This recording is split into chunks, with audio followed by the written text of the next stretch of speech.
안녕하십니까. 재테크 매거진의 정인영입니다. 재테크와 자산관리에 관한 최근 이슈를 살펴보고 그리고 시청자 여러분의 답답한 사연을 풀어드리는 컨설팅 사례까지 확인해 볼 수 있는 재테크 매거진. 지금 이 시간부터 활기차게 시작해볼까 합니다. 자, 방송을 보시다가 상담이나 컨설팅이 필요하다라고 생각되시는 분들은요. 전화 02-3153-2669번 또는 서울경제TV 홈페이지 프로그램 게시판에 상담 신청을 남겨주시면 저희가 상담과 컨설팅을 도와드리도록 하겠습니다. 오늘도 저와 함께 해주신 두 분 나오셨습니다. 서정화 팀장, 최준영 팀장님입니다. 안녕하세요. 자, 오늘 그 주제에 대해서 살펴보겠습니다. 첫 번째 이슈 먼저 보겠습니다. 바닥까지 떨어진 예금금리 울고 오르는 2030 세대. 이게 어떤 내용이죠, 팀장님? 말씀 좀 해주시죠. 네, 지난달 기준금리 인하의 영향으로 은행 예적금 금리가 사실 처음으로 1%대까지 하락하면서 이제 은행은 더 이상 돈을 모으고 불려주는 곳이 아니라 오히려 돈을 까먹는 곳이 되어버렸는데요. 대출 금리는 내리다 보니 부담 없이 내 집 마련에 도전할 수 있는 기회가 생긴 것도 표현하는 내용입니다. 네, 맞습니다. 은행에서는 연 3%가 넘는 예금 상품은 이젠 찾아볼 수가 없게 됐고요. 6월 신규 저축예금 평균 금리도 연 1.67%였습니다. 그러다 보니까 1억 원을 은행에 넣어놓으면 실제로 받는 이자는 167만 원. 이거를 이제 12개월로 나눠보게 되면 이제 한 달에 한 14만 원 정도. 거기에 이자나 이런 세금들을 이제 제외하게 되면 약 월 12만 원밖에 받지 못하는 실정입니다. 저는 어릴 때 티끌모아 타산이라고 무조건 그렇죠. 저축 그거밖에 없었고요. 요즘같이 또 투자 상품이나 펀드 이런 것들은 거의 활성화되지도 않은 상태였고. 그렇죠. 그래서 제가 직장 생활할 때는 거의 필수처럼 하는 게 예적금이었거든요. 맞습니다. 근데 요즘은 그렇지 않죠? 그쵸. 이제 MC님 시대에는 이제 적금이나 이런 걸로 다 해결이 됐었는데 네. 저희 같은 경우는 저금리다 보니까 사실은 그게 정답은 아니다 보니까 거꾸로 투자나 이런 재테크에 조금 더 신경을 좀 많이 쓰시긴 합니다. 그런데 반대로 이제 투자나 재테크에 관심이 있는 젊은층 세대들도 있지만 아예 그런 거를 신경을 안 쓰고 살아가는 사람들도 분명히 있는 것 같아요. 그러니까 어차피 뭐 하나마나 한 거다 혹은 어렵고 복잡해서 남 얘기다라고 생각을 해서 열심히 재테크 해봐야 내가 뭐 얼마나 대단한 부자가 되겠냐 뭐 이렇게 생각을 하고 아예 재테크를 손 놓고 계신 분들도 많더라고요. 재테크를 포기를 하는 것도 그렇고 이제는 예적금처럼 과거처럼 그냥 묻어놓으면 되는 게 아니라 반드시 이제 위험을 쓰고 투자를 해야 되는 상황이잖아요. 그렇죠. 진짜 맞습니다. 편하게 웃을 수만은 없는 상황이 됐는데 근데 보면 이제 웃는 또 2030 세대라고 했어요. 금리가 네네. 떨어졌는데 네. 이게 또 무슨 소리인가요? 이 금리가 떨어지다 보면 전체적으로 대출 금리도 같이 떨어지기 때문에 이 내 집 마련하는 데 있어서 대출이라는 부담이 조금 적을 수 있다라고 판단이 돼서 내 집 마련을 하는 그런 세대들이 좀 많이 있습니다. 그런데 하지만 이게 결국에는 빚이에요. 은행상으로는 호적상에는 내 집으로 표시되어 있지만 사실은 이게 내 집이 아니라 은행 집이거든요. 그렇죠. 예, 그렇기 때문에 대출 금리가 오르거나 아니면 부동산 경기가 하락해서 집값이 하락 시에 이거 굉장한 위험이고 리스크가 될 수도 있는데 젊은 세대들이 사실 거기까지 생각을 못하고 그냥 결혼했으니까 무조건 집이 있어야 돼. 이런 식으로 그냥 손쉽게 집을 구매하시는 분들이 많은 것 같아요. 그렇죠. 예. 참 이게 내 집 마련이 어렸을 때는 내 집 마련만 되면 모든 거 다 가진 것처럼 되는데 이제 내 집 마련에도 이제 빚을 껴안는 세대. 맞아요. 예. 근데 이 문제가 단순히 2030 세대로 끝나는 문제는 아닌 것 같아요. 보면 경제적인 여파가 좀 있을 것 같은데 네. 특히 그들의 부모에 해당되는 5060 세대들도 이 문제에 대해서는 좀 벗어나지 못할 것 같다, 부담이 될 것 같다라고 그렇죠. 생각이 되는데 이거에 대해서 좀 얘기 좀 해주시죠. 이 5060 세대들이 이제 어찌됐던 간에 2030 세대를 뒷바라지 하다 보니까 결국 노후를 준비를 못 하시게 되고 그러다 보니까 결국 이 부모님들이 다시 자녀에게 짐이 되는 이런 또 상황이 또 발생하고 있어요. 그렇죠. 아무래도 그리고 우리나라 부모님들이 워낙 이렇게 자식 사랑이 각별한 나라 아니겠습니까? 그리고 내리 사랑이라고 이제 자녀한테 모든 거를 이제 올인을 해서 먹여주고 입혀주고 재워주고 대학도 보내고 마지막에는 결혼까지 해서 전세 자금까지 들려보내는 현실인데 문제는 그렇다고 해서 그 자녀들이 그 부모님의 노후를 몇십 년, 3, 40년이 되는 노후를 책임져 줄 거냐 하면 이건 또 다른 문제거든요. 사실 자녀를 사랑하는 것도 좋지만 어느 정도의 지원까지는 괜찮지만 부모님의 노후까지 포기하면서 자녀한테 이렇게 올인하는 거는 결과적으로는 부모가 또 오히려 자녀한테 짐을 지어주는 꼴이 되는 거거든요. 그럼 이제 2030 세대야 사실은 사회를 진출하는 시기이기 때문에 부모님들이 도와준다는 거는 어느 정도 저희가 이해를 하잖아요. 그렇죠. 또 현재 또 과거부터 그렇고 지금까지도 그렇고 네. 부모들이 어떻게 보면 거의 책임, 의무처럼 도와줬는데 이게 문제는 2030 세대들이 해결이 안 되니까 네. 40대, 50대가 들어가도 그렇죠. 우리 어른들에게 얹혀 사는 이런 그렇죠. 문제? 그렇다고 집도 해결되는 것도 아니고 자식이 나오고 커지게 되면 집도 늘려야 되고 그럼 제2의 주택 마련 시기가 올 텐데 이거 결국 또 빚으로 연결되는 그런 상태가 벌어질 것 같아요. 그렇습니다. 이 다음 주제가 아마 이 얘기랑 연관되는 것 같아요. 한번 그 주제를 한번 보실까요? 내 돈인 듯 내 돈 아닌 내 돈 같은 대출. 이 노래 가사 패러디한 거죠 이게? 근데 좀 됐어요. 사실 한 1년 좀 넘었나요? 제가 9세대인가요? 네. 근데 일단 발음이 좀 어렵네요. 발음만 어려운 게 아니라 내용도 좀 어렵고 복잡한 내용 같은데 팀장님이 이 내용 간단하게 설명 좀 해주시죠. 네, 그 기준금리가 낮아지면서 대출 받아서 내 집 마련을 한번 해볼까? 아니면 투자를 해볼까라는 생각을 가진 분이 굉장히 많을 텐데요. 실제로 하신 분들도 굉장히 많고요. 하지만 지난달 정부에서 대출 제도에 대한 변화를 준다는 소식이 들려왔습니다. 지난해부터 급증세를 보였던 가계부채가 1,100조 원에 이르는 수준이 되자 오늘 정부는 가계부채 관리 방안을 내놓았습니다. 소득보다 더 빠른 속도로 증가하는 가계부채에 선제적으로 대응하기 위해 우선 정부는 빚을 처음부터 조금씩 갚아나가도록 대출 관행을 바꿀 방침입니다. 돈 빌리기가 까다로워지면서 자연스럽게 대출 금액도 감소할 것이란 기대입니다. 정부가 22일 날 내놓은 가계부채 종합관리 방안. 이게 1,100조에 달하는 가계부채를 좀 안정화시키자, 최저 개선하자 이렇게 나온 방안이고 네. 그게 결국은 대출심사 강화하고 원금과 이자를 함께 갚아나가는 원리금 균등 상환 방식. 네네. 그래서 그 대출에 대한 원금을 좀 줄여보자라는 의도인데 네. 일단 보기에는 되게 좋아요 제도가. 그렇죠? 네네. 근데 이게 일반 시민들은 실제 피부에 느끼기에는 그렇지 않은 것 같아요. 굉장히 지금 실제로 피부로 느끼기에 폭탄이 터졌다. 뭐 이게 엄청나게 지금 큰 충격이 발생할 수가 있는데요. 불과 작년 8월에 LTV하고 DTI를 규제를 완화를 시켜줬거든요. 그 말은 이제 그리고 대출 금리도 이제 깎아주면서 집을 사라. 이게 지금이 집사의 적기다. 집 그렇죠. 없는 사람들 지금 사라. 그럼 서민들은 반대로 또 전세 가격은 또 올랐어요. 그렇죠? 이렇게 껑충껑충 뛰다가 보니까 서민들이 그냥 드럽고 치사해서 내가 내 집 갖고 만다놔도 그냥 이기에 그냥 한번 질러 막 이렇게 해서 집을 사신 분들이 많아요. 그게 불과 작년 8월이거든요. 근데 또 갑자기 이거는 그럼 샀으니까 빚을 빨리 갚아라 이런 꼴이 돼버리는 거잖아요. 그렇죠. 네.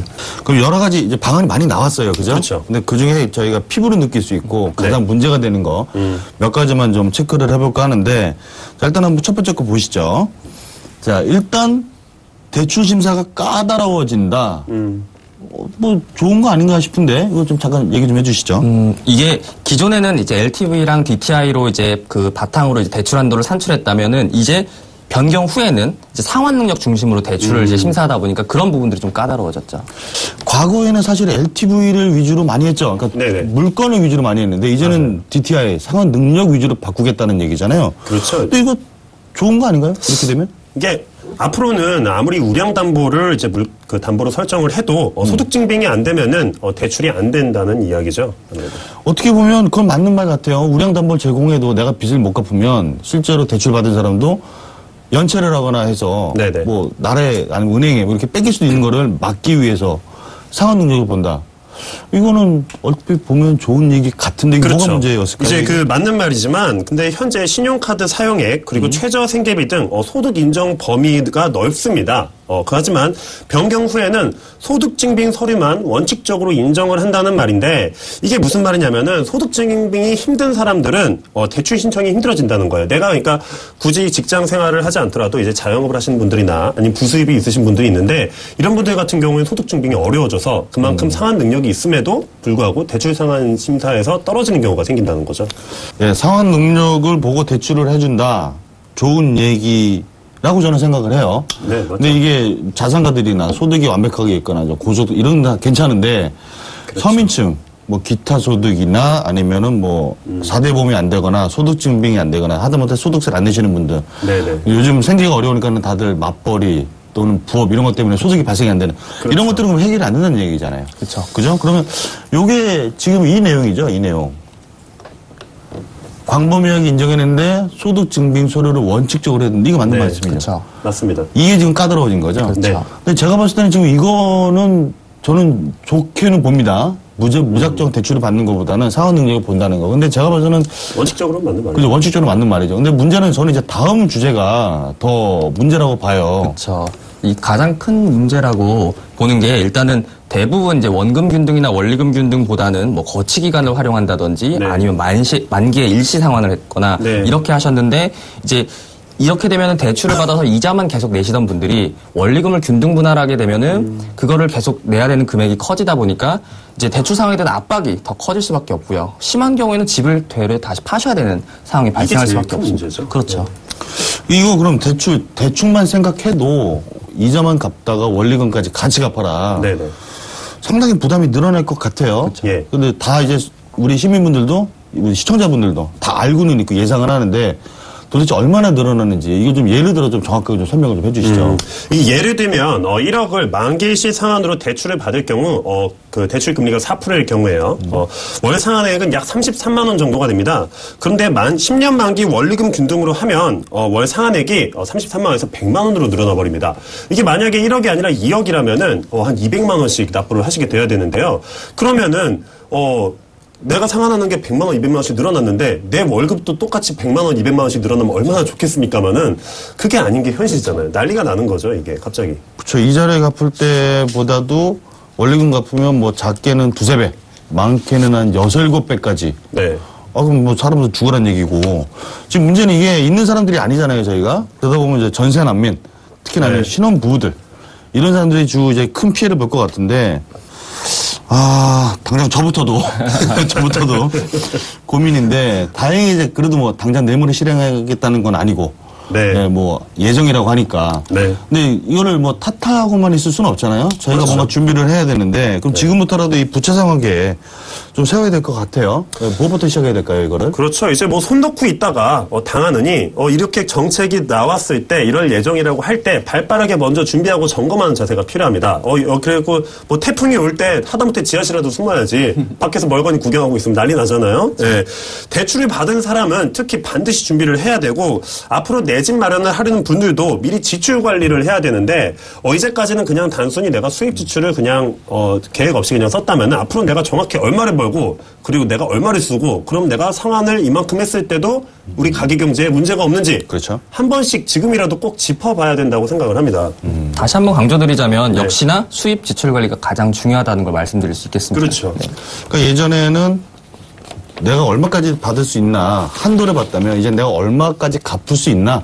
네. 이게 포인트가 되겠고, 사실 어떻게 보면 그것도 그렇게 들어가야만 대출 상환도 나중에 문제가 없을 것 같다. 그렇죠. 하긴 그건 맞아요. 네, 그건 맞는 말이긴 한데, 갑작스럽게 사라고 그랬다가, 갚으라고 그랬다가, 손바닥 뒤집듯이 이게 막 좀 그렇죠. 그게 문제인 거죠. 네. 이제 좀 있으면 못 갚으면 나가라고 그럴 수도 있고. 매정하다 정말. 응?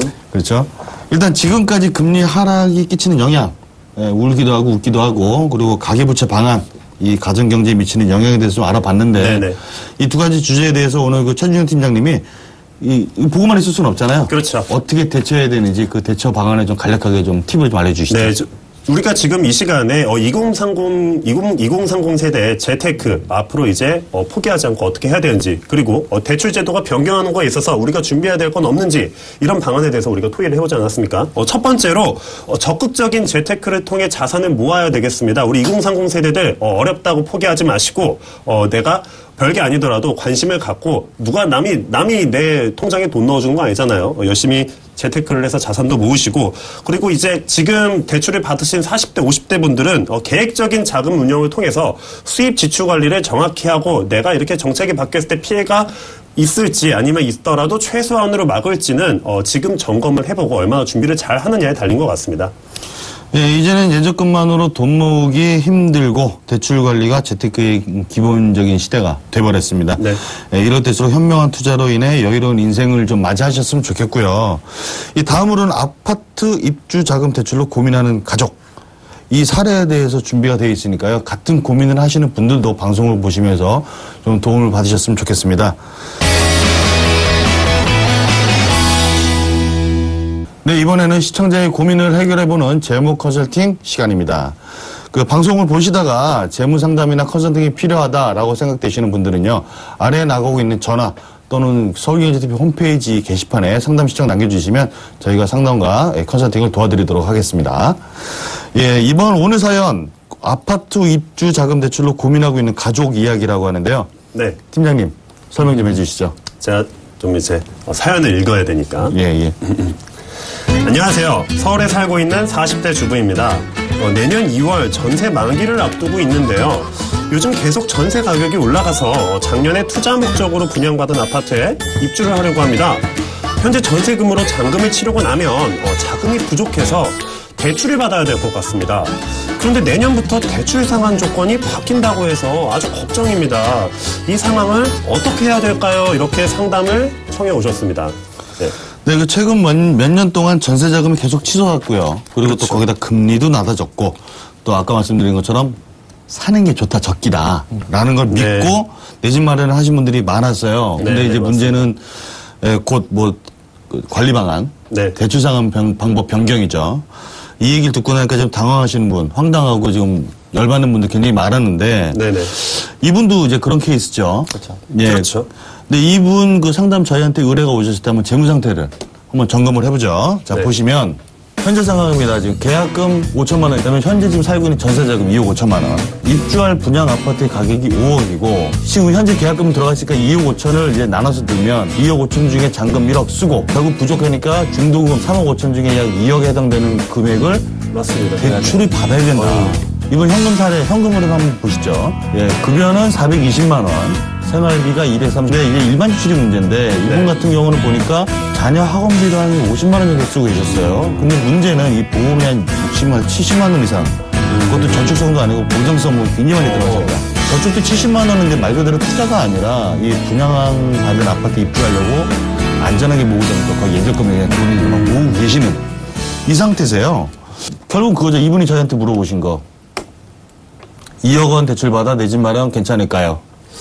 예, 굉장히 같은 고민을 하시는 분들이 많을 텐데 그렇다면 이분에게는 어떤 해결책이 필요할지 좀 간략하게 좀 일단 짚고 넘어가 보자. 일단 하나부터. 네. 저는 일단은 이거 봤을 때는 이제 2억 원을 대출 받아서 내 집 마련한다. 이 부분에서 입주는 가능하실 것 같기는 하세요.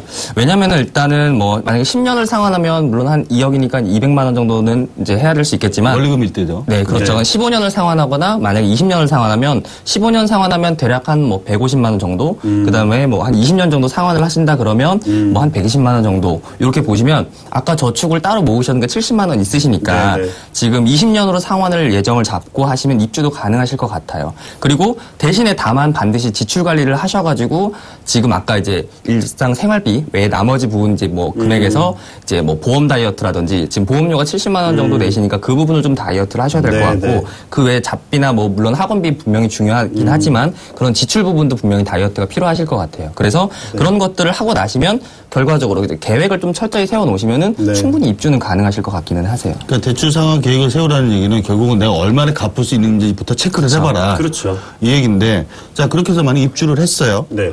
근데 결국 이제 그렇게 해서 아파트 입주하고 나면 소원은 이루어졌어요. 네네. 끝이잖아요. 남는 게 없잖아. 그럼 어떡해? 그렇죠. 이제 뭐 흔히 말하는 내 집 마련의 꿈. 네. 아유 축하합니다. 드디어 이루셨네요. 하지만 그 남은 노후 40년, 50년은 어떻게 하실 건가요? 이게 대부분의 베이비 부모 세대들이 겪는 고민 중에 한 가지가 겨우겨우 내 집 마련은 했는데 노후 준비가 안 돼 있으니까 뭐 이거 벽돌 뜯어가지고 내가 이거 밥이랑 바꿔 먹을 수도 없는 거고 이게 또 굉장한 리스크인데 여기에다가 지금 대출 상환을 이제 열심히 하셔가지고 저축을 아무것도 못하는 상황이 돼버리면은 이건 또 결국 자녀들 짐이 되는 거거든요. 네. 결국 이제 원하는 특히 이제 여성분들의 로망이 아파트 새집 입주. 예. 맞습니다. 그분은 그 꿈을 이룰 수 있다. 네네. 근데 이제 문제는 그렇게 되면 집 대출 갚는데 모든 돈이 다 들어가고 네. 갖고 있는 건 결국 나이 먹어서 집 한 채밖에 없다. 네. 그 애들한테 얹혀 살아야 되기 때문에 애들한테 거꾸로 부담이 더 돼서 이거는 본인의 꿈을 위해서 아이들이나 이제 남편한테까지도 책임을 질 수 있는 그렇다는 건데 예 그렇다면 이게 소원은 이뤘지만 진짜로 완벽한 소원이 이룬 건 아니네요. 분명히 다른 문제가 있다는 얘기인데 그렇다면 뭐 다른 해법 뭐 없을까요 이분한테? 이제 뭐 내 집 마련해서 아파트로 들어가시는 건 분명히 중요하시지만 최근에 이제 주변을 둘러보시면 빌라들이 굉장히 많이 들어오고 있어요. 많이 좋아졌어요. 신축 빌라들이 네. 이렇게 다 올라가고 맞아요. 있는 걸 보면 빌라들이 어찌 보면 아파트의 대안으로 이렇게 작용을 하는 건데 이 빌라들이 요새는 내자재나 이런 것들이 굉장히 잘 되어 있어요. 그래서 뭐 아파트에서는 이런 엘리베이터부터 모든 시설들이 잘 되어 있다 보니까 조금이라도 저렴하고 평수나 이런 것들을 확보하면서 내 집 마련의 꿈을 이룰 수 있는 부분이라면 차라리 아파트보다는 조금 저렴한 신축 빌라나 이런 부분을 꼭 아파트를 고집하지 그렇죠. 마라. 아파트보다는 네. 거꾸로 더 잘 나올 수도 있고 이제 방이나 이런 것들도 더 넓거나 또는 방이 더 많을 수 있기 때문에 원하시는 꿈 내 집 마련이라면 그런 걸 이루시기에는 아파트가 아니라 꼭 아파트가 아니라 내 집 마련이라면 빌라 쪽을 좀 선호하시는 것도 좋은 방법이죠. 외곽에 있는 아파트 조금 더 싼 데 들어가도 되죠. 훨씬 좋고 네. 요새는 뭐 테라스 하우스나 이런 게 워낙 좋기 때문에 잘 되어 있기 때문에 뭐 더 만족하실 수도 있을 네. 것 같아요. 두 분 다 내 집 마련에는 동의를 하시는. 그렇죠. 그렇죠. 네, 어떤 걸 하느냐가 문제인 거지. 네. 자, 그렇게 보면 결국 이 사례자 같은 경우는 내 집 마련을 위해서 필요한 거는 부채 상환, 부담 줄이는 것. 그죠? 네네. 그러면 이제 얼마나 필요한 그 대출을 받느냐인데 네. 이 대출이라는 게 무작정 막 받으면 나중에 이게 그렇죠. 폭탄으로 다가오잖아요. 저희한테. 그 시청자분들도 뭐 받아보신 분도 계시고 받을 생각도 있으신 분도 계시겠지만 네. 대출을 받을 때 좀 고려해야 되는 부분이 있을 거라고 저는 봐요. 그럼요. 일단 좀 체크해 기본적으로 주시죠. 가장 중요한 건요. 이제 그 필요한 자금만큼 대출을 받고 내가 3억이 부족하니까 3억을 대출 받아야겠다. 2억이 부족하니까 2억을 대출 받아야겠다. 이렇게 해서 그렇게 받은 다음에 상환을 하는 게 아니라 내 능력상 재테크하고 저축하고 이 정도는 내가 빚을 갚을 수 있겠다. 그러면 내가 거꾸로 얼마를 대출을 받으면 되겠다. 이렇게 역산이 가능하거든요. 그런 방식으로 내가 가능한 대출금을 한 다음에 거기에 맞는 이제 집이나 그런 곳으로 이제 알아보시는 것이 훨씬 용이할 겁니다. 여기 정리를 해보면 두 분 다 내 집 마련 추천은 한다. 그죠? 근데 당장 원하는 아파트에 입주를 하고 재테크로 미루거나 포기하는 거냐 네. 아니면 뭐 부채 상환에 대한 부담도 줄이고 미래 재테크 위한 빌라 같은 실속형 주택 입주를 하고 또 남는 돈으로 재테크를 해서 미래를 좀 설계해 보느냐. 그렇죠. 이 선택인데 이게 어떤 선택을 하든 대출은 좀 이분 같은 경우는 필요한 상황이잖아요. 그죠? 그렇죠. 네, 그럼 부담을 줄이고 어떻게 자금 운용을 계획을 세우는 것이 중요한 이 상태라네, 결국은 포인트는 그거네요. 대출 상환하려면 무작정 받지 말고 네. 내 소득, 수입, 지출의 관리를 통해서 내가 얼마나 갚을 수 있는지 체크를 네, 해라. 그렇죠. 그러려면 그 소득, 수입, 지출을 현금으로 좀 정리를 해라. 그렇죠. 이렇게 좀 정리를 해드리면 될까요? 네, 맞습니다. 일단 근데 이런 분들이 많으실 것 같아요. 그럼 최종적으로 제가 뭐 일단 정리를 했지만 서정환 팀장님이 이런 분들에게 컨설팅 포인트 한두 가지 좀 알려주시죠. 먼저 좀 간략하게 말씀드리면 아파트나 이렇게 빌라 이 부분에 대해서 과연 아파트가 중요한 건지 아니면 정말 내 집 마련이 중요한 건지 그런 좀 포커스를 좀 바꾸셔야 될 것 같고요. 관점을 바꾸셔서 내 집 마련을 하는 것에 좀 포커스를 두고 아파트보단 빌라 같은 이런 실속형에 그걸 이제 중심으로 하고 게다가 기간 자체가 만약에 아까 이제 말씀드렸다시피 10년 상환은 200만 원, 뭐 20년 상환은 이렇게 좀 120만 원이라든지 이렇게 지출 관리 계획이 조절이 가능하니까 조금 상환 기간을 좀 뒤로 미뤄서라도 좀 대출 상환 계획을 이제 좀 세우시고 거기에다가 부족한 자금이나 이런 것들 아까 말씀하신 것처럼 새는 곳은 없는지 이런 지출 관리들을 좀 신경 쓰셔가지고 자금을 확보하시면 이 기간도 늘리고 내 집 마련 꿈도 이루고 그다음에 전혀 가정 경제가 뭐 무너지지 않는 그런 걸 만들 수 있겠습니다. 누수를 점검해야죠. 누수를. 네. 일단 이 사례자의 경우는 두 가지 경우가 있겠네요. 최종적으로 보면 원하는 아파트에 입주를 할 것이냐 아니면 빌라 같은 실속형 일반 주택의 둥지를 틀고 재테크를 할 것이냐. 그죠? 이 두 가지가 되겠네요. 이 방송을 보시는 시청자분들 아니면 또는 이런 사례와 지금 내가 겹쳐 있다. 라고 생각되시는 분들도 많으실 거예요. 무조건 고민하지 마시고 이런 방안들이 있으니까 한 번쯤 고려를 해보시고 답이 안 나오면 그때는 저희한테 연락을 주시면 되겠죠. 예. 오늘은 우리에게 영향을 주는 최근 경제 이슈에 대해서 얘기 나눠봤습니다. 방송을 보시는 분들도 좀 도움이 되셨으면 좋겠고요. 방송을 보시다가 재테크에 대해서 궁금한 점이 있다. 나도 좀 상담을 받아보고 컨설팅을 받아보고 싶다. 라고 하시는 분들은 저희한테 연락을 주시면 되는데요. 방송이 끝난 후에도 전화 023153-2669번 또는 서울경제TV 홈페이지 프로그램 게시판에 상담 신청을 남겨주시면 저희가 차후 연락을 드려서 상담과 컨설팅을 도와드리도록 하겠습니다. 자, 재테크 매거진 오늘 여기까지입니다. 시청해주셔서 감사합니다.